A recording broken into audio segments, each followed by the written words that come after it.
title. It's kind of interesting. So welcome to our 34th live Gutenberg Times live Q&A. My name is Birgit Pauli-Haack, and I'm your host and the publisher of the Gutenberg Times. Thank you all for attending the show, and it's so great to have you. So today, as announced, we will discuss how a product company can leverage WordPress built-in Gutenberg architecture to take plugin development to new levels. The team of GiveWP went all in on the approach and discovered new ways to build the new version of GiveWP plugin. And we have the pleasure to meet two members of the technical team on the show and hear the genesis of the path, and you can ask them questions. Before I introduce the panel, a few housekeeping notes.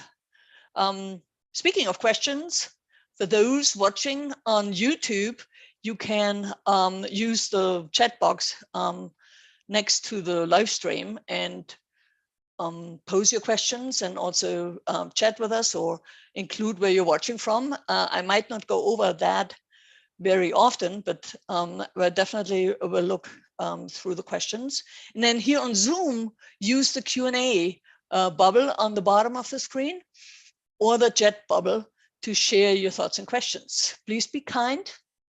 Even if you disagree, this is a family-friendly endeavor. And if you might be wondering, or your internet connection is not stable, or you don't have the time to sit through all of it, the recording will be available on YouTube later today after it's fully rendered. And then the summary posts will be shared with the shared resources, will be on the Gutenberg Times within the next couple of weeks. So allow me to introduce our panel for today. Say hello and let us know where you're located tonight. I have the feeling that between the panel and the attendees, we span quite a bit of the globe. So I plan to present to you Jason Adams, Director of Development of GiveWP. Hi, I'm Jason. It's good to meet y'all. I am from sunny San Diego, California. All right, yeah, and I'll also present to you Jon Waldstein, the lead developer of GiveWP, and it's all his fault. Oh, sorry. Right. And then last but not least, my co-host, Lena Morita, who is a JavaScript developer on and core contributor to the Gutenberg components and sponsored by Automatic. Hi, Lena. Hi, I'm Lena. I'm based in Tokyo, Japan. It's 2 a.m. right now. All right. So good morning, Lena. Good morning, everybody else. Yeah, Jason and John. Yeah, are both on the West Coast. So thank you. I'm on the East Coast, Rhode Island. Yeah, Rhode Island. Yes, sorry. Happy to be here. Yeah, geography can be always a bit tricky for me. So let's start at the beginning. Jason and I met at the post status get together at WordCamp US last year. And you just had announced, GiveWP just had announced the start of the revamp of the GiveWP plugin, version 3.0, widely distributed plugin for nonprofits and others to collect donations on websites with various add-ons. Then you mentioned that you are building the new version on top of Gutenberg components and WordPress scripts, and I found that fascinating. So before we dive in head first, let's get everyone on the same plate. In short, Jason, what is GiveWP? Yeah, so GiveWP, #1 donation plugin for WordPress. We have coming up on about 200,000 folks that use GiveWP to connect donations directly from their website, manage their donors, and keep their nonprofits, which is largely our audience, running, doing their day-to-day thing, and not having to work too hard to bring in donations on their to keep their work going. So awesome. Yes, and that's how I GiveWP. I used it quite a bit when I was working for the agency. So, but what made you rethink the current architecture of your plugin? Yeah, so first, Give still works very much like kind of, you remember the classic editor experience of WordPress, where it was kind of data entry, right? Like you didn't design or build your pages, you entered data about your pages, the content and tags and all this other stuff. And then you click publish, and then you view on the front end. What did I get? We know that worked great for decades, but now we're moving more to a visual era of building things. People want to be able to visualize and see, have that kind of full, more immersed experience. And so that was like our motivator, was wanting to go down that route. And we had a lot of ideas for how we wanted to do that, but we had technical debt building, as all products do, that was making it more and more difficult to go down that path. So yeah, we started to weigh our options of like, how are we going to go about taking GiveWP to the next level. Interesting. Yeah. The drag and drop, the visual editing, I think that's kind of really where Gutenberg shines, and having a plugin follow that path. How did you figure out that the path forward? Because a revamp normally is really a big project, and it's a multi-year development project. So how did you go about it? Yeah, and we didn't want to do like a start from scratch kind of a thing. We wanted to iteratively build it out. So what's been nice is that like our underlying architecture for like donations, donors, like none of that's changing. It's just our forms. And we first explored 4 years ago, just building something proprietary. And the reality was, it just wasn't as it was not up to the standard that you see in Gutenberg and other sorts of things today. And it's a lot of work.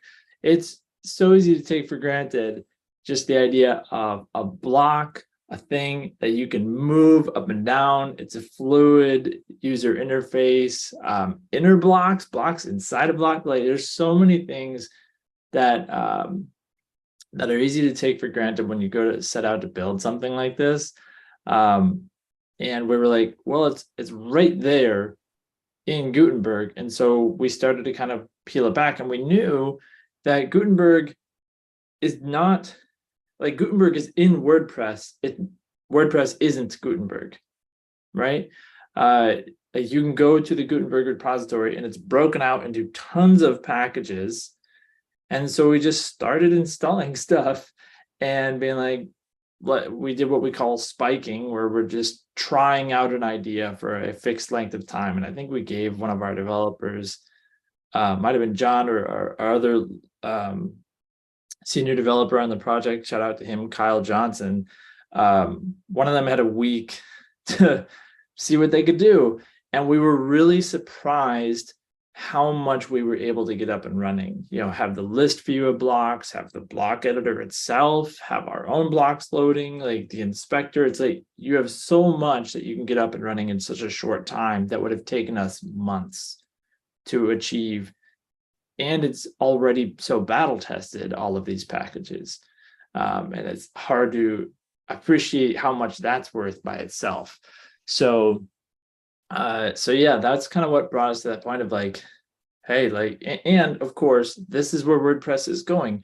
We didn't want to have to reimagine an entirely new user experience and then train our users on how to use that. We wanted somebody to be able to go from working on a page or a post to a form and not have to relearn the whole journey, but to be like, this feels immediately familiar. It's a little different, but it feels inherently familiar, reducing that user friction from changing from context to context within WordPress, which I think is really important. Yes, yeah, it sounds right a good path, but there are definitely some hurdles. So what were the first wins that you kind of say when you said your developer said out get a week, and then what was it exactly that they set out to do, but then found, oh, that is going to be fast to develop that in a week. Normally development takes about 4 weeks or 5 weeks or something like that. Yeah. Mm. What are your first wins? Like I said, even the concept of a block, because for us, we have, and I'll demo this in a moment here, but we have our sections and then our fields go in our sections like name, amount, and to just have everything visually there and to have like, I want this field to be down there. And making that as fluid user experience is not as easy as it sounds. We also have sections and fields inside of sections. So this inner block concept, then being able to select which blocks are visible based on what context you're in, or I click on a block and that block contextually shows up in the inspector. Like, we achieved all of that within a week. Now it's like, we had a lot of work to do, but just the fact that we could get that far in such a short amount of time, those were the wins that we were like, well, we don't want to go reinvent this, and it already is a familiar user experience. So it would be silly not to do this, in short. Yeah, so I think that I find it fascinating. And when you tried to describe it, I think it would be really helpful for us to have a short demo of the current state of your development, so we can actually look at things. And then I can see that we might have the first round of audience questions. And so what will you show us tonight? All right, let's share my screen and show some stuff.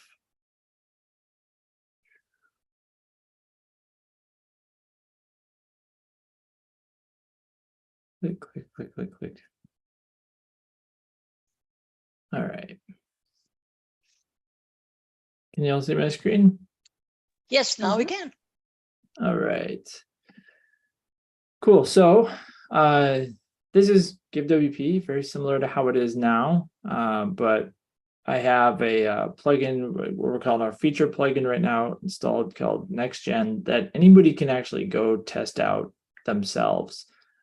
We have a landing page for this that we can share the link for, that you can just go click spin up a site, and it will just spin you up a site, and you can be playing with it literally in 15 seconds. I tried this and it was really easy. Yeah, thank you. So let's see here. So I'll add a new V3 form, as we're calling it. I won't get into why it's V3, but it is. And so here you go. Like, it's funny, when we first showed this to people, it almost had an anticlimactic effect to it, where they were like, well, what else would it look like? Because it just fit right within WordPress. And it's like, oh, okay. So you can see we've got the list view like you would normally have. We have our various sections. You can see everything within those sections. And we've got the form itself. So like a lot of this is very similar. Now, you don't have like the fluid typing interface where you can just add paragraphs and paragraphs. Like, you can't just click somewhere and start typing. But that's really neat, is that you're able to constrain how the block editor works. Because for us, we don't want people just typing in the forms. It doesn't make sense for a form. Instead, people want to do something like add a text field. And so we can just click on a section and we can add a text field, favorite color, we can mark it required. And so, I mean, as you see, like, it's just Gutenberg. It's the exact experience somebody would normally expect, but it's tailored to how our forms work. And for us, we also wanted to do things like, if I come down here, like, I can only add a section. We wanted all fields to be within sections. So that's like a really subtle thing, that's really powerful actually, because this is like root level blocks here, and a root level block can only be a section. But then when I'm in a section and I want to add fields, well, now Gutenberg knows what blocks can go in there. And that's not something we had to build. Gutenberg already has a concept of all of that kind of stuff. So I can come in here, you can click in and you can have that same, like Gutenberg comes with a lot of what they call controls out of the box. So things like I want to have inline text editing or something like that. That's not something that you have to build. One other thing that I'll point out here is that like if I go to add our blocks here, like you can see that you have only our blocks. So we didn't want to open up the form to every block that exists in WordPress. We thought about that, but we had very specific reasons why we didn't. And so that's another thing that's really neat, is like you can think of Gutenberg as like creating your own sandbox environment for what you want to build. So you don't have to think to yourselves like, oh my goodness, like we have to do, so every block is open to this. No, you can make it limited to only your own fixed list of blocks. The other thing that is really neat that we're able to do is add an additional tab over here that we call design. So this is breaking out a bit from what Gutenberg natively does. We wanted folks to have the ability to, in this view, we call it the builder view, which is where you're focusing on the structure of your form. So it's kind of a very vanilla, very plain looking. It's just meant to be very clear. You can see like with our donation summary here, like it's not really showing you anything real. It's purely so that you can do things like, I just want to position things where I want to have them in my form. So then you can switch over to the design tab. And now we can actually view our form. And this is the exact form as it's going to render in the front end. And you can play around with, with secondary colors. So my secondary color in this form design is being used here. I can make this a nice little purple color. I can change the header. I can hide it, show it. You can do all sorts of fun things in here. But I mean, that was pretty powerful of just the ability to add an entirely new type of experience within Gutenberg and giving people the ability to preview. And for us, like, because Give forms are fairly widgety, right? We're not trying to preview the entire page, just one thing. It worked out really nicely to be able to do it right within here. And trying to think what else. So the last thing that I'll point out here, so let me publish this. Let's go to our form. Let's take a look at it on the front end. So, okay, so we've got our form here on the front end. I'm going to dive deep into the weeds here, but it's a dev audience, so just track with me. Okay, so typically when you're working in Gutenberg, the way that we typically think of it saving is it saves as a string version to the post content. So you think of like the Gutenberg HTML comments where it includes attributes and stuff about the block. You can load it dynamically and so on and so forth. But it saves to the post content column of the database. And then when you're rendering the page, you grab that post content and you stick it on your page. Now, for us, we didn't want to just do that. We had to do a heck of a lot more because things like, so if I fill this out, green for anybody who's wondering. And then let's throw on our test card, 3 for 5, donate. Okay, so I just made a real donation to my Stripe account. And So a lot just happened there. That was obviously a lot more than just, oh, it looks like a form. No, it has to actually work like a form. Forms submit data, forms store data. You can see here it's referring to my favorite color that was stored in the donation meta. And so it has a lot that it needs to actually do and validate and all of this different stuff. And so what we did differently is that when our forms save, so coming back here, so when I click update, it's actually saving as JSON. So before Gutenberg turns into the big string that we know it to be, the saved content, it actually first stores as a JSON object, a bunch of blocks, block attributes, and then child blocks and so on and so forth. It's a very simple structure, actually. And so we're doing nothing with the string content. We're using just that JSON. And we built what we're calling our field API. And we're converting the JSON structure into the field API. So, so this email address field here it's a block, and then it gets converted into an email field on the front end, which is meaningful within GiveWP. So in other words, like, this is purely presentational, so to speak, and structural, and we can convert it in any context we want. And that's a really powerful thing when you think about it, that you can take something like this, structurally speaking, and just convert it into your own API. And our API is, so the block JSON it's focused on how is this all laid out within Gutenberg.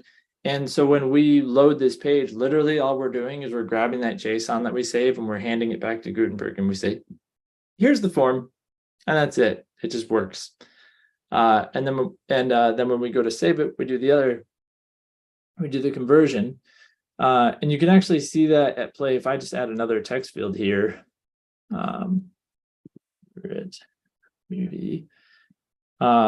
if I go to design, like, that's showing up here, because just as we're working within, so even though I didn't save it, that's kind of thing I'm showing there, even though we didn't save it, we're still just grabbing that JSON object and converting it to our field API and rendering it that way. So, so yeah, I think for a lot of like plugin developers and whatnot, I really want them to grasp the concept of, like, Gutenberg is not just a way of being able to lay things out, and then you just have to take whatever it gives you and slap it on the page, and there you go. It's like, no, you can use it as a tool for interacting with your user, and then you can convert it into whatever context you can imagine. And that's a pretty powerful thing. I think that's it for what I had in mind for demo. Anything that anybody wants me to, like, kind of show a little more or poke into here? I have a question. Yeah. So on the front end, like on the actual front end form, Mm-hmm. how are you adding interactivity? Like the JavaScript parts? Yeah, so the way this works is that so it takes the Gutenberg JSON, converts it into the field API, and then that is serialized. And this is an iframe, and inside the iframe is a React application that's just running independently. And the React application takes in the form, and then it connects to things like gateways, other add-ons, that sort of a thing. And so, but yeah, so that's where it's coming from. And this is just a React application of our own design, built specifically for Give forms. So basically, field API converts all that JSON data into like actual React components and stuff? The field API is a PHP layer. Oh. It's pure just PHP objects, but it's focused, whereas like the Gutenberg API is focused on blocks and child blocks, attributes, that sort of a thing. Our field API is focused on how does a form work. So, for example, is this a field? Is this field required? What are the validation rules for this field? Does it have any sanitization that needs to happen? So things that you would typically think about from a field or field form perspective, that's what the field API thinks about. It was also really important to us that developers could programmatically, so if I want to programmatically move a field, add a section, do anything, you can do it using our field API in PHP.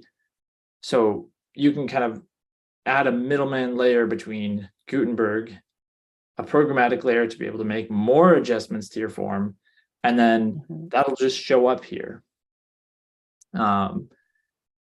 And so then when we submit this form, so for example, when I submitted this form down here, how does it know that this is a required field? And what does that even mean, right? Because it has to validate on the other side. So when we submit this form on the server, it's grabbing the form again in the structure of the field API. It's finding the favorite color field, and then it's checking the validation rules such as, hey, this is required, or it can only be up to 255 characters or whatever else. Does that make sense? Yeah. So wait, the initial render of this form is not in PHP. I think you said this was initially rendered in React, or is it actually a PHP rendered page? So the field, I know there's so many layers. So the field API, so interesting. There's no worries. The field API lives in memory in PHP. Okay. Then when we load this form, and that can be used both for rendering a form or validating a form or doing any number of things. It's just, this is the this form represented in memory in PHP. And it knows all the responsibilities of that form. And then we say, hey, I want to render that. That's what I want to do this time. And so then what it does is I think it'll show here. It serializes everything. I thought it would show here. That's fine. But anyway, it takes the whole field API structure, the form, all of its internal fields, elements, and so on and so forth, serializes that, passes that to the front end, which is received by a React application. That's how you hydrate it. Exactly. Yep. That's how we do it. The React application is ready to receive a form in the structure of the field API JSON. Yeah, like I'm not sure if everybody's aware, but like the interactivity API is kind of an experimental phase in Gutenberg right now. And this is like a very hot topic. I feel like it's on everybody's minds. How do we hydrate interactive components on the front end? So it's very intriguing, like how people have done this before any kind of, ready-made abstraction layer. Right. And I feel like, and there's also the difference between, for example, I'm making a page. On my page, I'm adding a component. This component is an accordion, right? Mm-hmm. So it's still largely, it's presentational, but there is a JavaScript element to it. I want to be able to, make interactivity happen on a presentational level, versus like, what I'm describing here, it's pretty complex, right? Because there's both front-end validation and server-side validation, and we want them to be the same. There's a lot of complexity around a form and what the form even does. So like for us, our forms don't just save an entry. Our forms actually output into a donation and donor. So trying to kind of capture the lightning in a bottle of like boiling this down to interactivity, it's like, well, it's doing a lot more than just being interactive. It's also validating and doing a whole bunch of other stuff. Actually, one thing I'll show here, if I switch to our multi-step design. So let's just update this. And so now, okay, we've got a completely different experience here. So now in this one, every single step, so when I do that, you notice there it kind of loaded for a moment in between steps. It's validating with the server. So every single step is now validated against the server to make sure that everything here is in fact correct. So if I were to come here and, well, actually I have that differently set. Anyway, so if I were to try to continue, like I'm going to get immediate validation feedback from the server. And even if you try to trick the JavaScript and make it not work and validate in the front end, it's still going to validate on the server. So, yeah, it's a complex beast. So I think like the interactivity API and stuff like that is really, really great for a lot of simpler forms of interactivity. But when you're building what is in effect a small application, I think something like that is still a ways away from covering everything that like we need this to do. Does that make sense? Yeah, it makes a lot of sense. Thank you. Totally sense for me too. Especially the other piece is not only the validation of the form, but it's also the connection with the external services like Stripe and the databases and all of that. Those need to be abstracted too, and then kind of come back through the server API, I would think, to then push it again to the front end in some other places. Exactly. Because like we don't have a fixed list of gateways here. That's injected. We also have our own add-ons like fee recovery, form field manager. Those add additional blocks and fields, and those are injected at different points. Like it's a highly customizable system. So yeah, there's a lot going on. Super. Yeah. Well, I think. Do you have any other question, Lena, to get them to show you something, or shall we talk a little bit higher level now? Yeah, we can go higher level. Well, thank you so much, Station, for the demo. It was it's fascinating, especially how the difference between before and now, because I only know the current version or the version 3 years ago, and what you do now. So it's a total different beast, I would say, as complexity, but also easy to use. So just a ballpark, would you say, from the code base, how much is actually based on the WordPress components and scripts, and how much of that app do you have to rebuild, kind of thing? So I would think the field API on PHP, that's kind of the interface between those two, as we saw. Yeah. Can you? Maybe it's kind of an odd question. Yeah, I get that. 25%. I mean, a lot. Like Gutenberg definitely attributes to quite a bit. I could take that one. We built the donation form, the new one that you were seeing on the front end, completely from scratch. That whole thing with React, serializing or hydrating data from the server, we did that from scratch because our old forms were just using post types.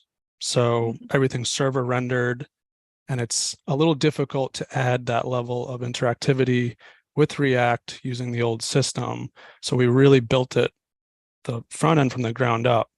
The form builder that Jason was demoing is mostly things you can get from the Gutenberg package. We had to customize a couple things that we had to sort of fork and call our own. Mainly the sidebar that you saw where we have that design tab. That's not something that's available to us, so we had to create that and implement it on our own. But for the most part, what you're seeing on the form builder can be achieved from Gutenberg packages. So the sidebar, when you say that, is that I saw the controls that were there. They looked like Gutenberg components, yeah, like the color picker and the different kind of, yeah. So that definitely might have come through that, yeah. So, well, barely invented anything in the inspector. Yeah, inspector controls, yes, yeah. Yeah, and that's the beautiful thing about using Gutenberg is if you want to create a block in our form builder, there's nothing different about it than building a WordPress Gutenberg block. And we really wanted to make sure that was the case so that there's no crazy documentation that you have to like relearn. So we do have a community of developers, that interact with GiveWP, external developers, and we want to preserve the customization of the plugin. So if you know how to build a block in WordPress, you're going to know how to build a block for us as well. Oh, that's awesome. Yeah. So, well, this was all talking about the good sides, but were there any surprises or challenges that you encountered while you were building that, or are you still encountering? Kind of, what are the biggest surprises that you've found? Yeah, well, we mentioned, had to customize some components like the sidebar.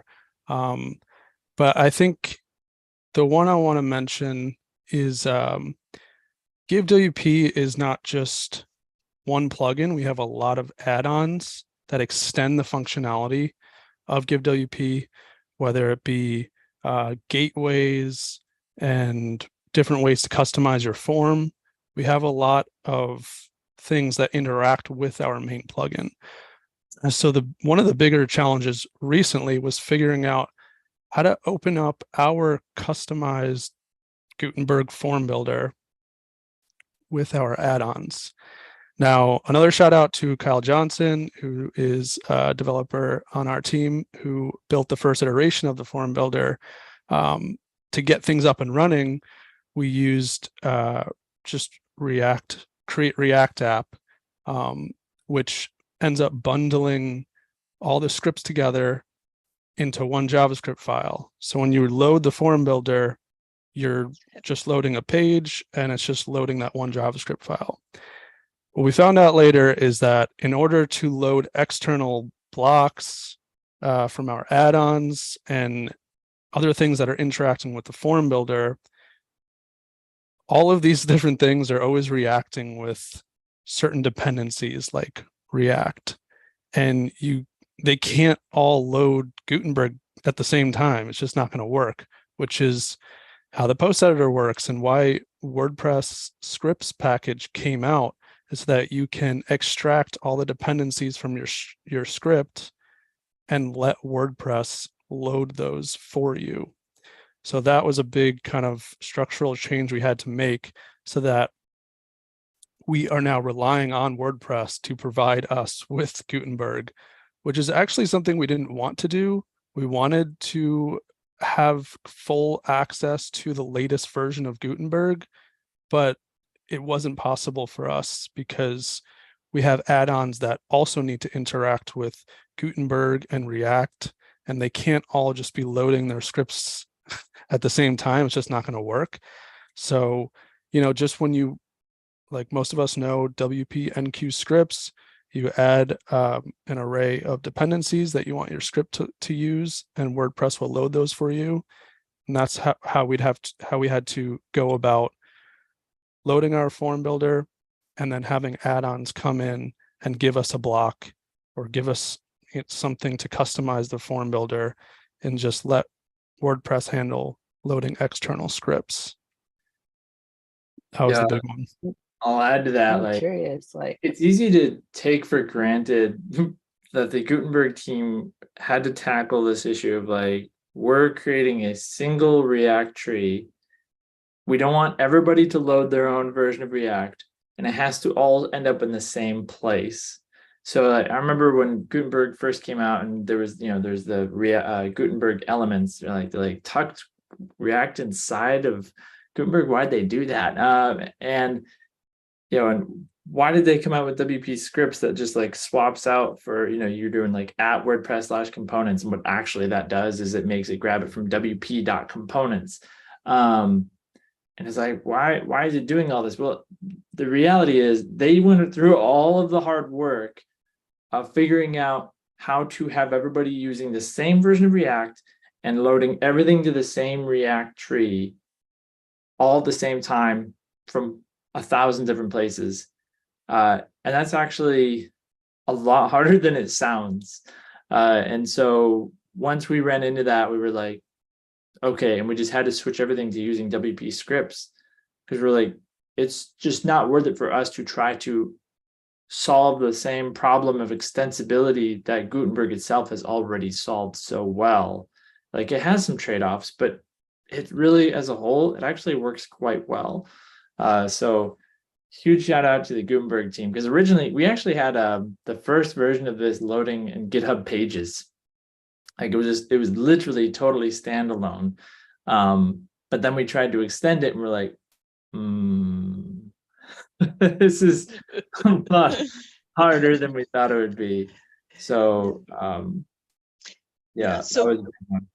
But like, speaking of trade-offs, like I'm also sympathetic with the major downside of this as a developer, as a plugin developer. Like, you cannot rely on any version being in action at any moment. Like, it's very hard. Upstream changes can break your app at any moment. You don't know what version's running. Like, what are some things you're doing to mitigate this risk, I guess? Oh, we have to manually test it now. You know, before if we were loading the latest version of Gutenberg, well, there's only one instance of that. But since we're loading Gutenberg from WordPress now, we actually had to bump up our minimum version of WordPress to whatever the version of Gutenberg that we support that comes with WordPress. That's a major change for us, but it's necessary. Yeah, we previously supported back to WordPress 5.0. And so this whole thing actually made us come up with an entirely new policy around which versions of WordPress do we support. Because before it was like, we would support a version of WordPress, and so we were like, I guess there's something that we really need. And then we would bump it up to, like, we were talking about bumping it up to 5.5 or something like that. But we saw no reason to cut backwards compatibility until we had a specific reason to do so. And this whole thing made us realize, like, oh, we're really tightly coupled now. Like, we're really on the WordPress bandwagon, and it's really important what versions we support. So, and we didn't invent this, other plugins are doing this, but we said, okay, we're only going to officially, moving forward, support the latest release version of WordPress and the previous two. And that's how we're going to keep ourselves from, getting into compatibility hell. As new changes roll in that we have to become compatible for, and then that makes it harder and harder to be compatible with older versions. So we're having to really kind of tighten in on that window. Fortunately, I will say, according to our telemetry, people are actually pretty darn good at staying within the latest or a few most recent latest versions of WordPress. We don't have a lot. That's good to know. Yeah, I was thinking, so what is your customer service saying to that? Yeah, because I can see that there are quite a few nonprofits that have not updated their WordPress for a while, and now but they could stay on your older version of GiveWP, yeah, because that's still supported, and it's not, you're not gonna cut it out right there. So it's a good product question there. So our support team is actually very much in support of it. What we found is that typically people fall into one of two camps. One, they're set it and forget it.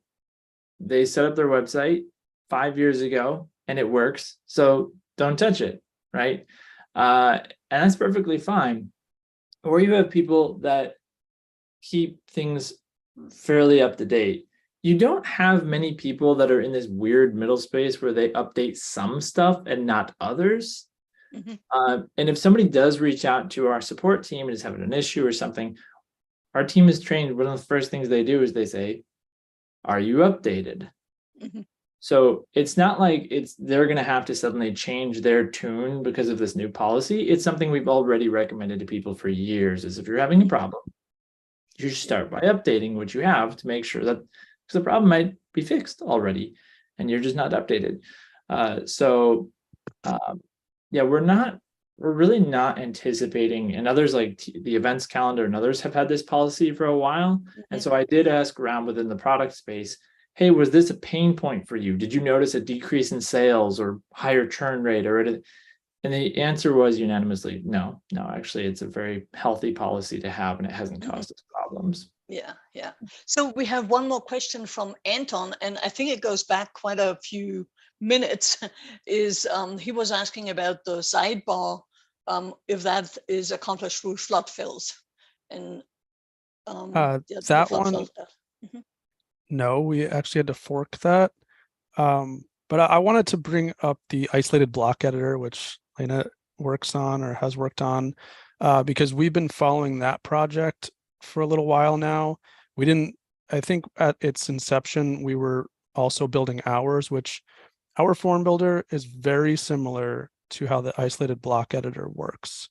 And one of the biggest problems was the sidebar customization, which, to answer Anton's previous question, if you were to use the isolated block editor now, you can accomplish that with technically a slot fill, because we submitted a feature request to do that, and it was actually added just recently.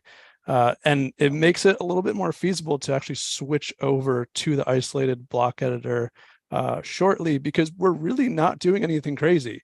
And that was kind of the main thing about using WordPress as dependencies. It's like, we're really not customizing anything that crazy.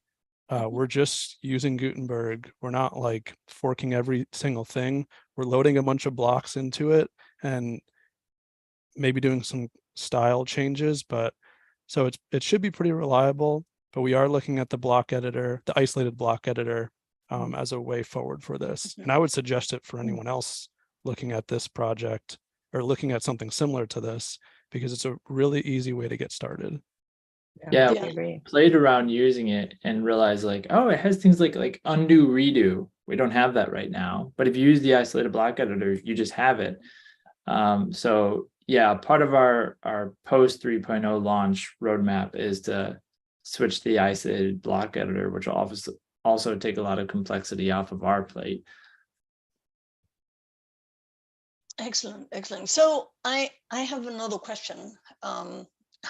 I'm so happy that I'm privileged to run this show, so I can ask all the questions that I want.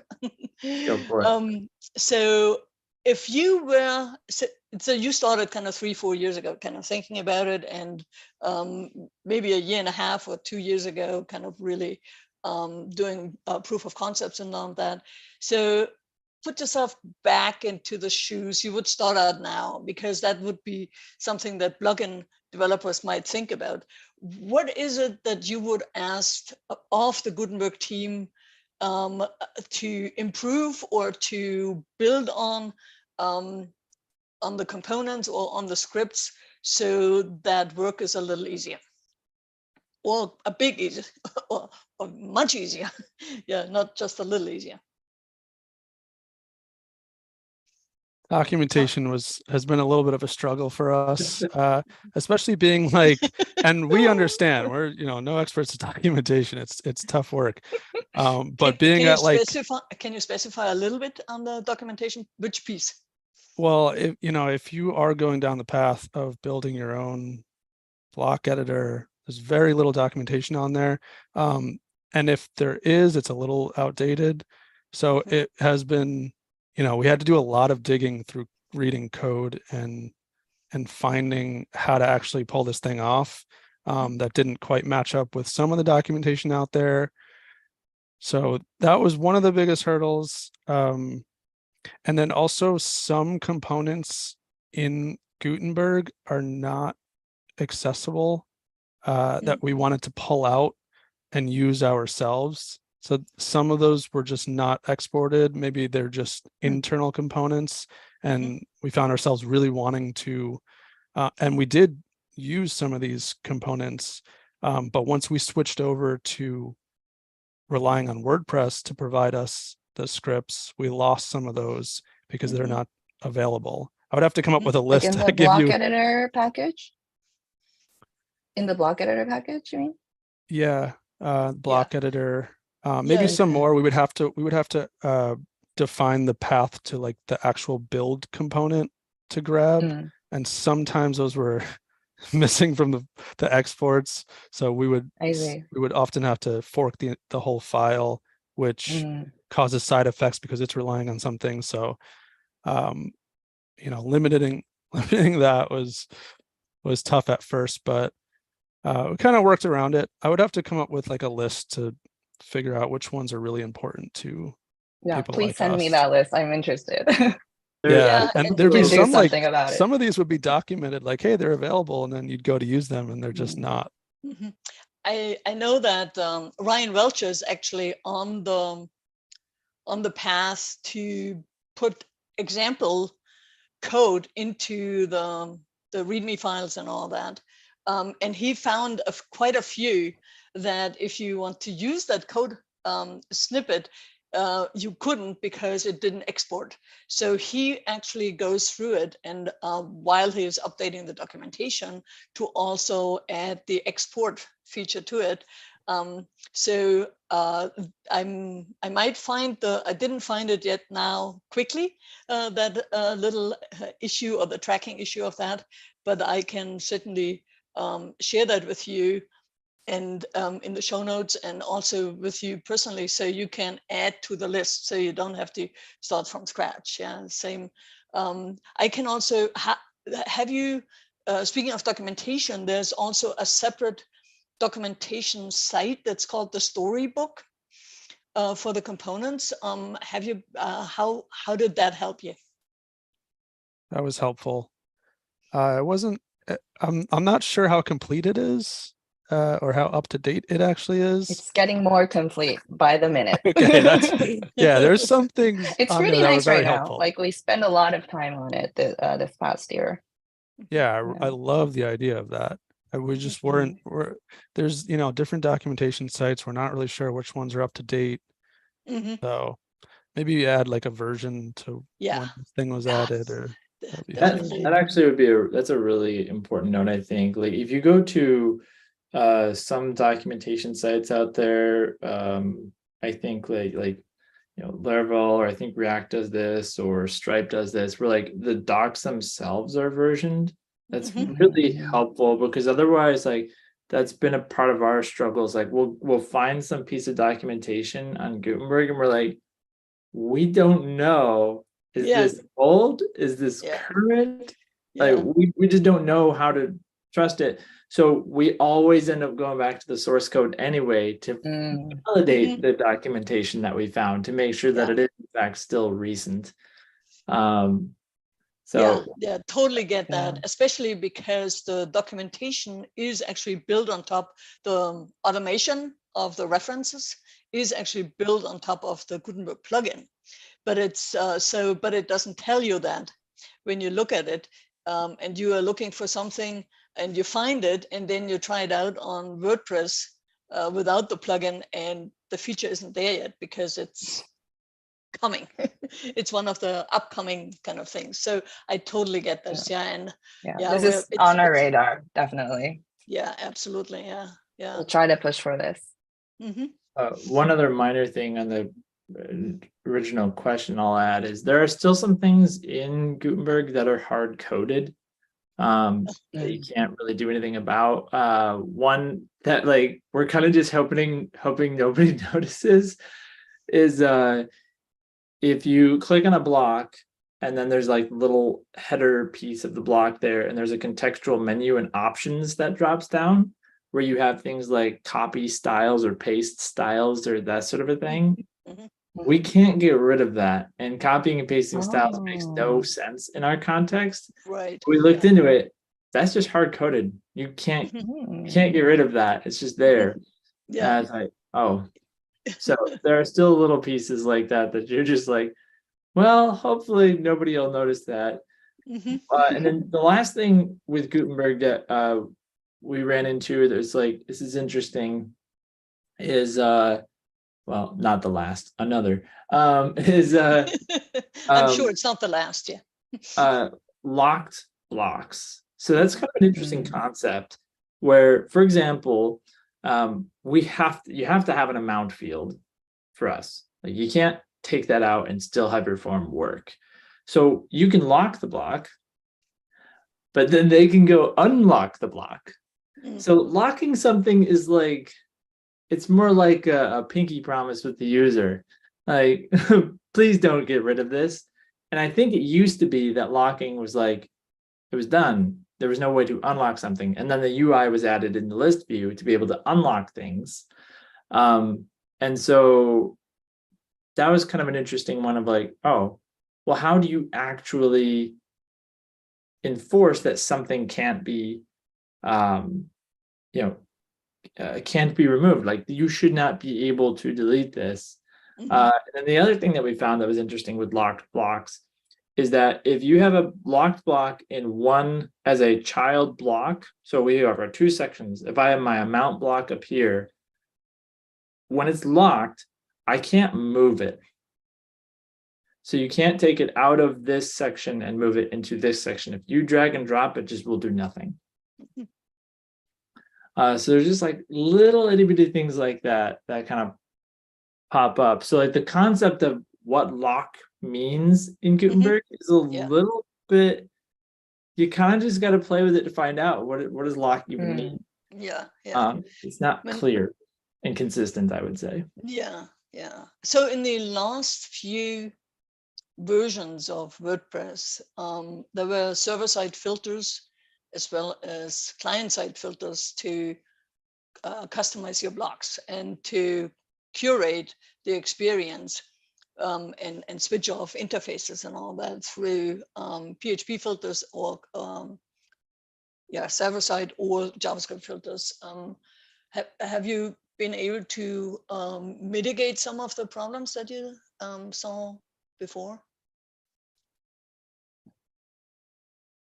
Like with like the lock stuff that we're talking about?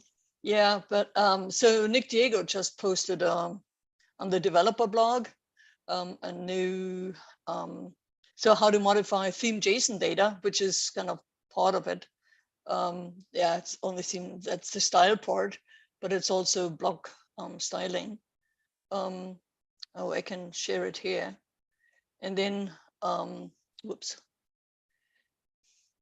Well, I'll mention one, I'll shout out to one filter that we just found extremely useful is the JavaScript filters for registering a block type, which really was amazing because now we can have core blocks.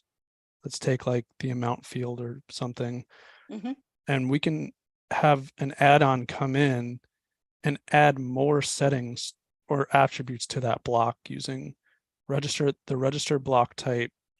And there's a couple other filters for doing that, where you can add things to a block that wasn't there before. And that's new to me, that you could do that natively, but for us, that was huge. It's a little late in the game.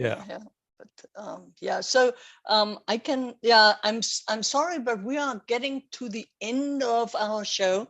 It was only scheduled for an hour. I think we could talk another 2 hours. I feel that way, and I don't know, Lena probably has even more questions for you. So many questions. But it was such a great experience to have you on the show and to share some of the secrets that you encountered and how you made it all work for yourself. We will have some resources in the show notes, but at this point, I only have 2 more questions for you all three. So do you have any announcement that you wouldn't get in before or you want people to keep in mind? We can go around Jason, John, and Lena. And the second question is, if people want to get in touch with you, what would be the best way? So you can answer one of the questions, both questions, or none. So keep an eye out for Give 3.0. That will be landing at the beginning of Q3 is what we're aiming for right now. You can go to the landing page. I provided the link for that, and go spin it up and test it out yourself. And like, we're updating that. So as we roll out new internal versions of what we're calling Next Gen, which is our 3.0, we're updating that, and we actually have it all set up. So if you do have that installed locally and we roll out a version, you can update it just like you would any other plugin, and continue to test out, provide feedback. So we love getting feedback from folks on this. You can also reach out to me personally at jason.adams@givewp.com, or you can find me on Twitter as Jason the Adams. Excellent. Thank you, John. Yeah, and I'll mention for any other developers that are interested, what we've demoed and what we're showing is completely public. You could go on GitHub and look at all of this code that we wrote. It took us over a year. I think we're coming up on a year and a half or something, maybe a little less than that, but a lot of work has gone into it. If you want to see actually what we're doing, come on to GitHub. And if you want to ask some questions, you could start a discussion on GiveWP, or we have a canny board for additional feedback. If you were to go to the landing page and actually play around with this thing, you can actually provide feedback, and we'll take all the feedback into consideration for the future of GiveWP. And if you want to get in touch with me, I'm on Twitter, Jon Waldstein, and john@givewp.com if you want to send me an email. Excellent. And Lena? Yeah, I guess for me, I mentioned I work on the WordPress components package, and me and the team that works on it, like we really are always looking for new contributors. So if anyone's like interested in contributing back, we love working with new contributors. We are like highly engaging, and we collaborate a lot. So if anybody's interested, just pick up an issue, or I don't know, ping me, and we'll help you find a fun, good issue to work on. And you can find me on Twitter at Mirka, M-I-R-K-A, same ID on GitHub. Excellent. Yeah. And so my link or my announcement is that we will do another live Q&A in 2 weeks, actually, but on Friday, July 21st, we'll talk about design systems and theme JSON. I know that there are large agencies and large entities like universities, and so they all have a design system. They have corporate design, and they need all the websites kind of to follow that. And the WordPress VIP team built a bridge between Figma and theme JSON. And I hope I get the people who created that on the show. We will have some demos there, of course. And we also will talk with Joni Halabi, who is the web developer at Georgetown University. And she also has, as a university, big design systems and how she works with patterns. So it's a great show, and I hope you will join us again there. So big thank you to our viewers, and to Anton for the great questions. And if you have more questions, you can always send them to me via email. That's pauli@gutenbergtimes.com, PAULI@gutenbergtimes.com.